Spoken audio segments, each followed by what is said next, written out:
Shalom semua, perkenalkan nama saya Veronica Nana Karlina, NIM 20101171, kelas PKK 5 semester 4. Teman-teman, tujuan saya membuat video berkatekesi ini adalah sebagai tugas akhir mata kuliah kateketik umum. Sekian perkenalan singkat saya, langsung saja kita lanjut dengan materi. Sebelum kita mulai pada materi, marilah kita berdoa terlebih dahulu. Dalam nama Bapa dan Putra dan Roh Kudus. Amin. Selamat pagi ya Bapa, puji dan syukur kami panjatkan kepadamu, karena atas berkat dan rahmat-Mu, kami bisa berkumpul di gereja Santo Paulus Langung dengan keadaan sehat. Kami mohon berkatilah kami hari ini dari awal, pertengahan hingga akhir. Semoga semuanya bisa berjalan dengan baik. Kami mohon kepadamu, Bapa, agar di dalam kehidupan ini semakin mencintai sesama dengan tulus dan selalu membangun persahabatan yang sejati di dalam nama-Mu. Curahkanlah Roh Kudus-Mu di dalam pertemuan kami, agar apa yang menjadi pembahasan hari ini bermanfaat untuk masa depan kami dan untuk pertumbuhan iman kami akan Dikau. Dan doa permohonan ini kami haturkan kepadamu ya Tuhan, dalam perantaran Tuhan kami Yesus Kristus yang hidup dan berkuasa kini dan sepanjang masa. Amin. Dalam nama Bapa dan Putra dan Roh Kudus. Amin. Tema katekesi saya adalah tentang cinta dan persahabatan sejati di dalam Tuhan. Pertama-tama saya akan membahas tentang pemikiran dasar. Remaja tentunya sangat membutuhkan cinta dari orang-orang di sekitar dan juga sangat membutuhkan teman atau sahabat. Karena di masa remaja ini, seseorang masih sangat labil di dalam emosi, dan di masa remaja ini juga, seorang akan mudah terpengaruh karena belum bisa sepenuhnya mengerti tentang apa yang baik dan mana yang buruk untuk hidupnya. Karena pemikirannya masih labil dan belum bisa berpikir dewasa. Maka dari itu, sebagai seorang remaja, sangat membutuhkan cinta kasih dan perhatian dari orang-orang di sekitarnya, seperti orang tua, guru, dan teman-temannya. Cinta dan persahabatan tentulah saling berhubungan erat, karena terjadinya persahabatan itu pasti karena ada rasa cinta kepada sesama. Cinta dalam hal ini tidak selalu menunjuk pada hubungan pria dan wanita, atau yang sering kita kenal pacaran, tetapi lebih kepada orang-orang yang ada di sekitar kita, baik itu keluarga, guru, dan teman-teman atau sahabat. Nah, tentunya kata-kata cinta ini bukanlah hal yang asing didengar, apalagi di dalam dunia remaja. Jadi, dalam konteks ini, kita tidak bisa hanya melihat cinta dengan cara pandang yang sempit. Terkadang di dalam kalangan remaja, mereka memandang cinta sebagai sebuah ungkapan perasaan yang ditunjukkan kepada lawan jenisnya. Cinta mempunyai banyak makna dan arti, bahkan kitab suci menunjukkan bahwa kasih itu berasal dari Allah. Di dalam kitab suci dikatakan Allah adalah kasih. Cinta adalah salah satu ciri utama dari Allah. Demikian juga Allah telah menganugerahkan kita dengan kapasitas atau kemampuan untuk mencintai, karena kita diciptakan menurut gambarnya. Pada Yohanes bab 15 ayat 12 mengatakan, "Inilah perintahku, yaitu supaya kamu saling mengasihi, seperti aku mengasihi kamu." Dalam perikop ini sangat jelas bahwa Allah meminta agar kita saling mengasihi dengan yang lain.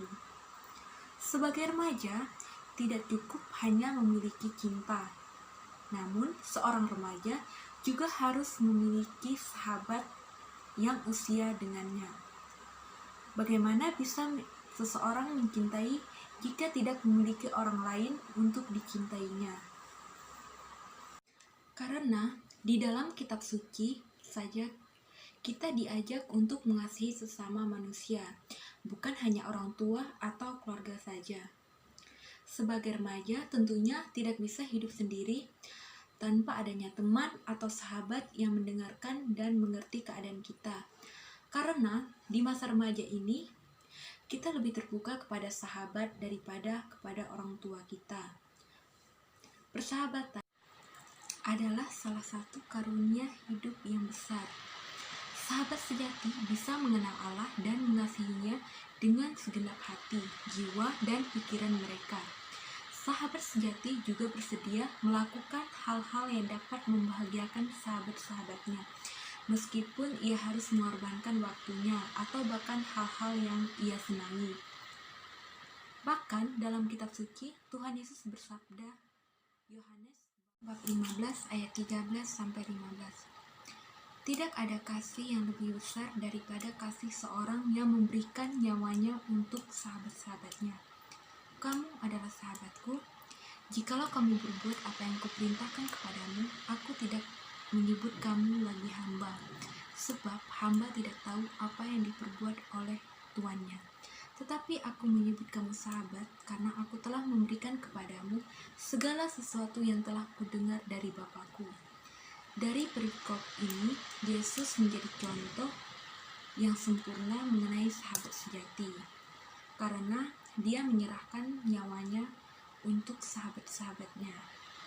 Jadi, dalam dunia remaja dan cinta persahabatan itu tidak bisa dipisahkan, karena antara cinta dan persahabatan itu salah terkait. Tidak ada persahabatan yang tumbuh tanpa cinta di dalamnya. Sebagai remaja Katolik, seharusnya sadar di dalam persahabatan itu dinamakan cinta yang begitu dalam. Yesus telah menjadi teladan bagi kita, yaitu dengan memberikan nyawanya untuk kita. Dengan teladan Yesus ini, sebagai remaja Katolik, haruslah membangun persahabatan sejati dalam Kristus dengan selalu ada untuk sahabatnya, memberikan penguatan ketika sahabatnya mulai menjauh dari Tuhan, memberi penghiburan ketika sahabatnya sedang bersedih, dan membantu sahabat ketika menghadapi masalah. Arti persahabatan Katolik menjadi malaikat untuk sahabat-sahabatnya. Teman-teman yang terkasih, setelah kita merefleksikan pengalaman-pengalaman kita, untuk selanjutnya kita akan mendalami ajaran kitab suci tentang persahabatan. Karena kita ini hidup bukan hanya untuk diri kita saja, namun kita juga harus bisa hidup untuk orang lain, terutama untuk orang-orang yang ada di sekitar kita, khususnya sahabat seiman kita yang ada di stasi ini. Karena Tuhan Yesus sendiri rela memberikan nyawanya untuk kita, dia anggap sahabatnya. Maka dari itu teman-teman yang terkasih, Tuhan Yesus telah memberikan teladan yang baik untuk kita. Jadi hendaknya kita sebagai orang muda Katolik bisa menjadi sahabat yang baik untuk teman-teman kita yang seiman dengan kita. Jika kita tidak memberikan nyawa kita kepada sahabat kita seperti yang dilakukan Yesus untuk kita, maka kita sebagian seorang sahabat sekaligus murid Yesus. Hendaknya kita memberikan rasa peduli dan perhatian kepada sahabat-sahabat kita yang seiman ketika mereka memiliki masalah. Maka dari itu mari kita bersama-sama membaca kitab suci. Yohanes bab 15 ayat 11-17. Semuanya kukatakan kepadamu supaya sukacitaku ada di dalam kamu dan sukacitamu menjadi penuh. Inilah perintahku, yaitu supaya kamu saling mengasihi seperti aku mengasihi kamu. Tidak ada kasih yang lebih besar daripada kasih seorang yang memberikan nyawanya untuk sahabat-sahabatnya. Kamu adalah sahabatku, jikalau kamu berbuat apa yang kuperintahkan kepadamu. Aku tidak menyebut kamu lagi hamba, sebab hamba tidak tahu apa yang diperbuat oleh tuannya. Tetapi aku menyebut kamu sahabat, karena aku telah memberikan kepada kamu segala sesuatu yang telah kudengarkan dari Bapakku. Bukan kamu yang memilih aku, tetapi akulah yang memilih kamu. Dan aku telah menetapkan kamu supaya kamu pergi dan menghasilkan buah, dan buahmu itu tetap, supaya apa yang kamu minta kepada Bapa dalam namaku diberikannya kepadamu. Inilah perintahku kepadamu, kasihanilah seorang akan yang lain. Teman-teman, setelah kita mendengarkan bacaan kitab suci tadi, tentu banyak hal baru yang kita dapatkan dari sebuah persahabatan, di mana di dalam kitab suci Tuhan Yesus mendefinisikan arti persahabatan sejati.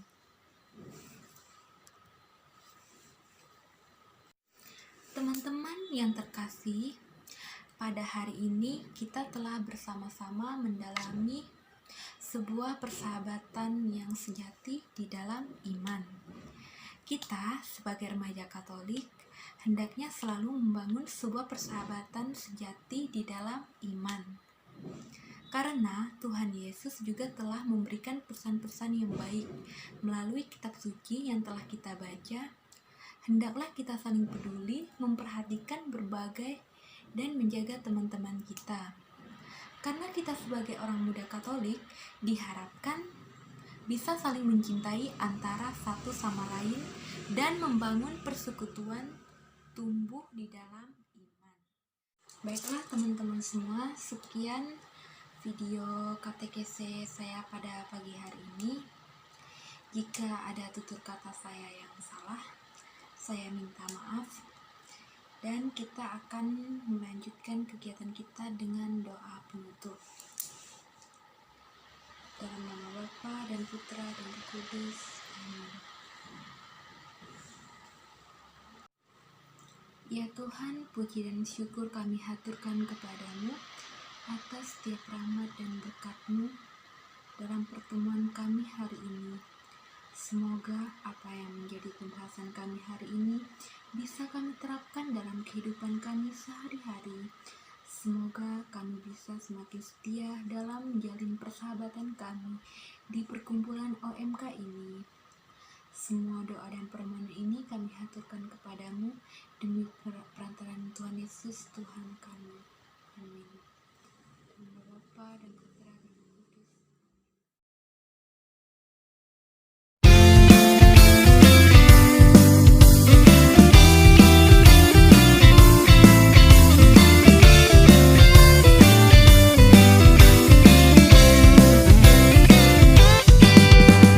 Yesus segalanya,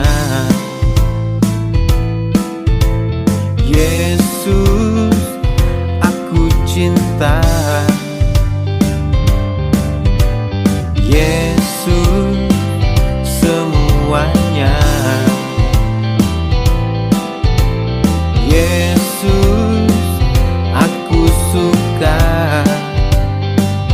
Di dalam setiap doa ku selalu merasa Yesus segalanya.